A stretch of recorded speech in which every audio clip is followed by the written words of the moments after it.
This is what happened with Jeremiah. Jeremiah has this conversation.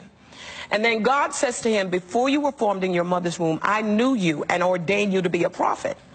So now he says to God, I'm just a child. And God said, don't ever say that again. Why? Because the words that you speak move molecules, and molecules have memory. And so it leaves, a word actually creates, it's almost like a train track. And it goes out into the world realm of the spirit. But then that same train track brings the response, the exact thing that you're saying, it brings it back to you and travels back to you as an experience. And so with a lot of people, they're trying to find who they are, and they keep turning to people to affirm and confirm, and the people that they're turning to don't know who they are. Right. So if you don't know who you are, you can't tell me who I am. Right. And so this is what Jesus said. Jesus said, look, there's some brand confusion about me in the marketplace. Who do man say that I am? Some say that you're this, and some say... He said, let me clear it up once and for all. So here is one person that has the revelation that God gives, right? You are the Christ, the Son of the living God. He's not exactly convinced, but he has a revelation. But then Jesus spends the rest of his life making a series of I statements. And if you don't make a series of I statements, you are forever going to have to live with a series of you statements. What people say about you. And so we have to understand that we should never get confidence mixed up with arrogance. Just because I announce to you that I'm strong and I'm great and I'm powerful doesn't mean that I'm arrogant. I just know who I am. And I refuse to allow someone... I refuse to allow someone's insecurity to be projected onto me. Your insecurity is not an indication of my insecurity. And we run around, back to what you were asking, we run around turning to people that have never been where we're trying to go. And this is why I love Woman Thou Art Loose. Because women have an opportunity now to be a part of moments that people who have been or are going on a track that they're trying to get onto, and they have an opportunity to listen to wisdom. A lot of people have say they lack money. And when a person lacks money, what they usually do is they run to another person who has money and tries to borrow the money. But what a person needs when they don't have money, they don't need money, they need information. And what we don't want information, because it means that truth demands a response. Absolutely. And it means that you're going to have to give up ignorance in order to apply, wisdom. And so the greatest enemy of an individual in life is not the devil. The greatest enemy of any believer is ignorance. We don't perish because of a lack of money. We don't perish because of drugs or alcohol. We perish because of lack of knowledge. And this is why TBN is so powerful. And your ministry is powerful because it's knowledge-based.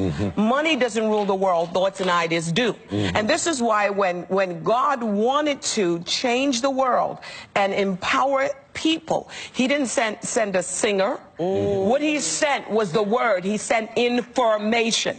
And in this world, the world blinds the minds of so many people. And I believe that conspiracy is not a theory. If you've been educated in secular education, they gave you language recognition, but they did not give you language comprehension.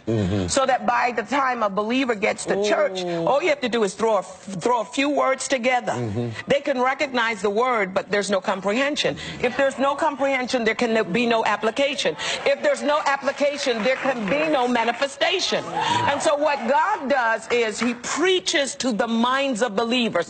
He said, being transformed by the renewing of your mind. So you come to church not from emotionalism, but you come to church to learn to think.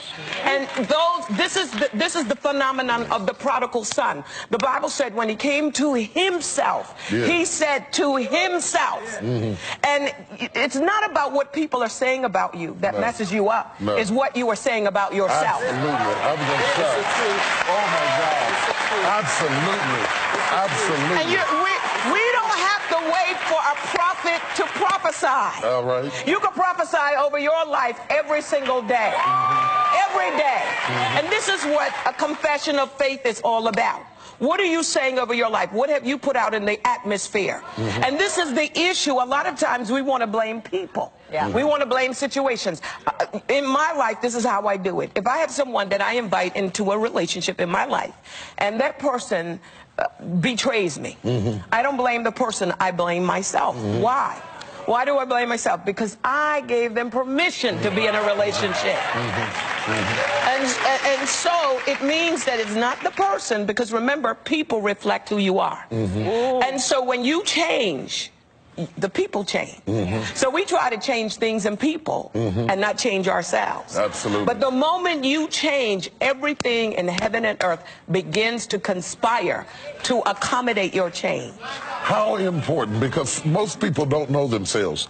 They're not in touch with themselves. They don't investigate themselves. They're afraid to spend time with themselves.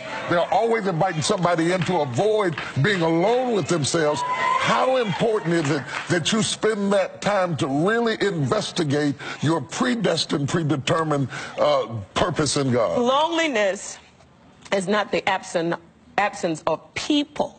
It's the absence of purpose. And when you find purpose, the right people come. Yes, oh, that's you know, so good. the other thing too, I think people are missing strategies.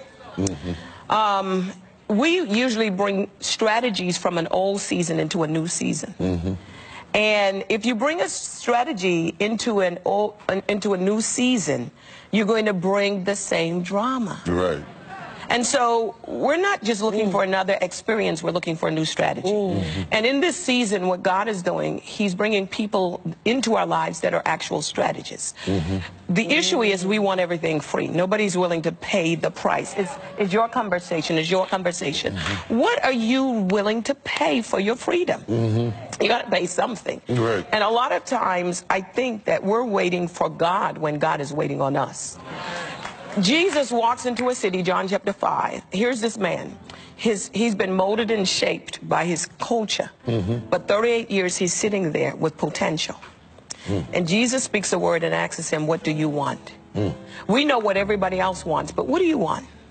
And then when he was able to find out that Jesus was challenging him, all of a sudden, Jesus activates his potential and he walks out. 38 years, he's immobilized because he doesn't know who he is. But then one word changed his life. And that means that he always had the potential to walk, but he gave his personal power away to culture. Oh, wow. That's wonderful. Take your personal power back. Take it back. I'm excited. Before we move on, I want you to take a minute. I know that you are writing a book or have written a book. Tell us about that book and tell us about what made you, out of all the things that you could write about, what made you write about this? I'm writing 2 books. They're both due out in October. One is the Prayer Warriors Manual, the Prayer Warriors Way, teaching about prayer. And one of the reasons why I started writing about prayer is because nothing prohibits prayer from changing things, nothing. So prayer can go where you can never go. Prayer can go in the boardroom and negotiate for you. It can go in the courtroom. Prayer can go because prayer requires words, and words have power, presence, prophetic implication, no geographical limitation. So prayer can do for you in 1 minute what you cannot do for yourself in a lifetime.